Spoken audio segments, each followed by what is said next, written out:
Comment passer à côté d'Invincible? C'est un vrai phénomène, que ce soit dans le monde des comics, mais aussi dans le monde de l'animation, avec évidemment la série éponyme sur Prime. Image Comics a sorti récemment cette édition Pocket, on est vraiment sur un format mini ici, qui est en fait le format du Panini Poche, comme on va le voir ensemble. Et c'est un vrai crash test. Que vaut cette collection, sachant que c'est quand même plutôt fin, on n'a pas énormément d'épisodes à un prix pas forcément petit non plus, mais une cover qui claque. À qui elle s'adresse? Est-ce qu'elle vaut le coup par rapport à la VF? Est-ce qu'elle vaut le coup par rapport à d'autres éditions aussi qu'on peut trouver facilement sur le marché de l'occasion? C'est ce qu'on va voir ensemble aujourd'hui. Bienvenue sur One More des Comics, générique.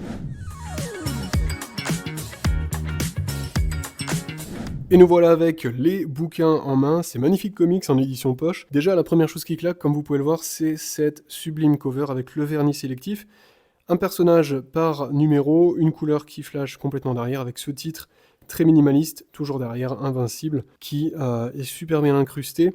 Le numéro 1, 2 ici, toujours très chouette. Pour la tranche, on est pareil sur quelque chose de très propre et minimaliste. Mais alors, est-ce que cette édition vaut le coup? Eh bien, première chose qu'on voit, c'est le format. Au niveau de la taille, regardez ça. Je prends ici Fantastic Four de Panini Poche et on peut voir que c'est exactement la même taille, clairement pas la même épaisseur, mais exactement la même taille. Ce qui est intéressant, c'est qu'au niveau du prix, je crois que je l'ai même pas enlevé, mais voilà, on est à 11€ derrière, comme vous pouvez le voir. Et ça, eh ben, on est justement à, regardez ici, 14$, ce qui veut dire qu'on le retrouve en France aux alentours de 12-13€ si on fait la conversion, parfois même moins, mais en tout cas avec les revendeurs, en général on les retrouve plutôt autour de 15€. Alors que là on a quand même énormément d'épisodes, et c'est très épais, alors que par tome, par volume du moins de cette édition Pocket Invincible, on est à 7 épisodes par numéro. Les 7 premiers dans ce volume-là et les 7 seconds dans ce volume 2. Ce qui veut dire que vous avez en fait en l'espace de 2 Pocket Invincible, un épisode de plus que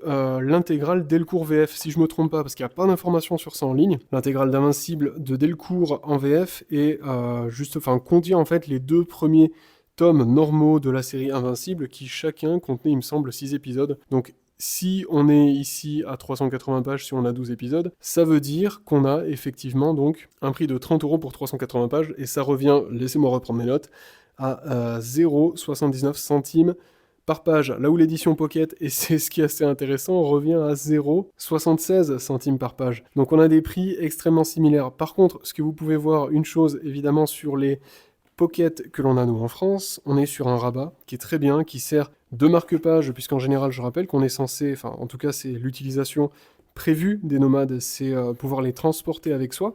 Donc c'est toujours cool d'avoir des rabats pour protéger les coins, sans servir de marque-page de fortune, ce genre de choses. Bah là, c'est pas le cas. On n'a pas de rabat, ce qui veut dire que les coins vont prendre hyper cher. Donc si vous comptez les emmener avec vous dans les transports, soyez hyper vigilants, sauf si vous en avez un peu rien à faire, de l'état de votre bouquin. Chacun fait comme il veut. Mais effectivement, c'est quelque chose à garder en tête. Un des points forts, vous l'avez lu quand on a un peu feuilleté tout ça déjà là, c'est le papier. Le papier est génial, ce qui veut dire qu'on est sur la qualité d'impression et la qualité de papier, on est sur du comic books vraiment standard, donc tel qu'on pourrait en retrouver dans des TPB. Ça, c'est vraiment chouette parce que c'est pas le cas en fait dans les Panini Poche. Dans les Panini Poche, on a un papier. Ça, cette scène-là, par exemple, dans les Panini Poche, on verrait que dalle. Hein. C'est quelque chose que l'on a pu voir dans House of M précédemment, c'est quelque chose qui pose problème avec un papier mat, qui absorbe toutes les couleurs et qui donc rend les dessins vraiment plus ternes, quitte à être parfois presque illisibles sur les scènes nocturnes. Là, c'est pas le cas. Là, on est vraiment sur une expérience classique de TPB, mais avec un format légèrement plus petit, puisqu'on est simplement sur le format poche. À titre de comparaison, et parce que c'est bientôt Halloween, voici le TPB du premier tome, donc le premier TPB de The Department of Truth. Vous pouvez voir que, effectivement, c'est un peu plus petit, donc on est bien sur un format qui est quand même un peu réduit, mais c'est pas pour autant que le plaisir de lecture n'est plus là. Ce qui veut dire que si vous appréciez le format poche, si vous appréciez le format Panini Poche, vous allez très bien apprécier ces Invincibles-là, si vous voulez y mettre le prix, parce que comme on l'a dit, on est sur une édition qui est plus petite, qui a une qualité TPB standard vraiment, hein, et qui pourtant regroupe alors un épisode de plus que l'intégrale 1, normalement, sans les bonus, sans le travail éditorial qui est derrière, pour l'équivalent d'une trentaine d'euros en général, donc on est sur le même prix que l'intégrale Delcourt. Est-ce que ça vaut le coup? Eh bien ça dépend vraiment de si vous voulez lire en VO ou en VF. En VO, vous avez d'autres choix, notamment les compendiums qui sont des gros pavés, des énormes dictionnaires, qui vont regrouper en fait comme des omnibus, hein, mais dans un format un peu Epic Collection, c'est-à-dire un format souple, sans rabat, un format qui a même un papier parfois pas dingue et qui peut vous rester dans les mains, mais ça permet de enchaîner, de binge-reader surtout, tous les épisodes d'Invincible pour beaucoup moins cher. Pour l'exemple notamment de Saga, qui son compendium valait 54 € il y a quelques semaines pour un nombre d'épisodes qui était faramineux, c'est assez fou, enfin ça valait vraiment le coup.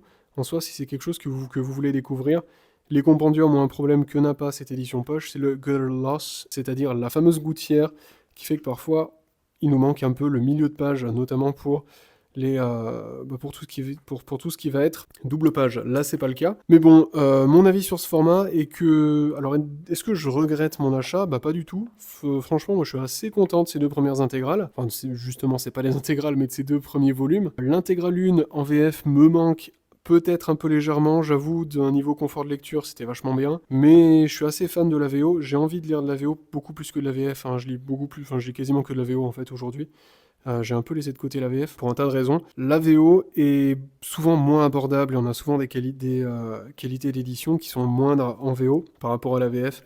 J'ai eu souvent des problèmes, bon là c'est The Department of Truth, mais j'ai souvent eu des problèmes de TPB qui perdent leurs feuilles, ce genre de choses. Pareil, on n'a pas de rabat, chose qu'on a ici, nous, chez les TPB de chez Urban, avec leur format, leur nouveau format en souple qui est franchement pas si mal. Donc voilà pour cette édition-là, je la conseille à tous ceux qui veulent lire Invincible en VO, qui sont prêts à mettre un prix qui est assez similaire en fait à celui de l'intégrale VF. Si vous voulez absolument lire de la VO, il y a d'autres façons de lire de la VO. Vous pouvez très bien trouver des compendiums, des omnibus même, le prix à la page devient assez dérisoire si vous prenez des omnibus, puisque vous avez énormément d'épisodes, sachant que là vous êtes quand même qu'à 7 épisodes par volume.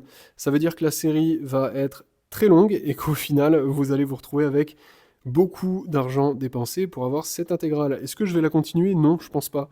Je suis assez content de ces 2 premiers numéros, je trouve qu'ils sont très beaux, ils servent aussi à décorer, même si j'avais lu la VF. On en reparlera dans une review pour parler de Invincible tome 1 et Invincible tome 2. Bref, vous l'aurez compris, c'est une édition que je trouve très jolie, très esthétique, très sympa, mais qui au final va revenir, je pense, beaucoup plus cher que certaines éditions, notamment les intégrales de Delcourt qui sont très cool dans un super papier en hardcover. Je pense qu'il n'y a pas mieux que les intégrales Delcourt VF pour le moment. En VO, il y a les compendiums, il y a des omnibus, il y a d'autres formats qui peuvent être très chouettes.